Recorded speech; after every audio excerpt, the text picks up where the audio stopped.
See, Mom? 27-year-old Shannon Weimers of Justin had only been a father for 6 months Yay! Good job, Lincoln! when he found out he might only have a few more months to live. Yeah. Back in February, soon after Lincoln was born, this twice-deployed reserve airman was diagnosed with an aggressive form of brain cancer. It was pretty devastating, and the first thing I thought about was my family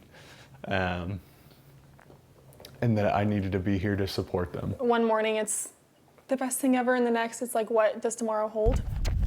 On average, people with his diagnosis have about a year to live. But because he's young and active, doctors say Shannon's odds are greater. Although, all they can really do is try to limit the spread. However, there is a cutting-edge treatment that has shown real promise toward curing brain cancer. The only problem, it's in Germany, and it costs nearly $100,000.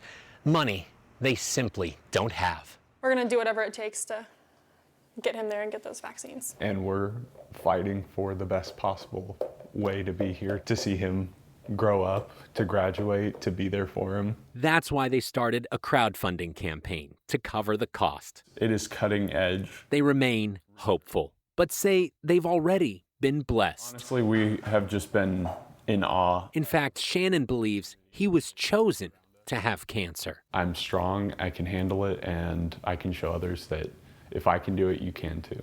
What motivates him, however, isn't what's spreading through his brain, but rather what fills his heart. I need to be a father figure for my son, to show him how to treat people, how to grow up in a world that's not so kind, and to be that light. A light for others. Good job.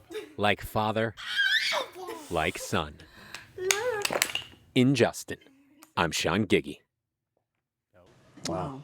Wishing them the absolute best. Yeah, everyone handles a cancer diagnosis differently, but Shannon, sincerely, man, we're rooting for you. Hopefully you guys can get that treatment out there.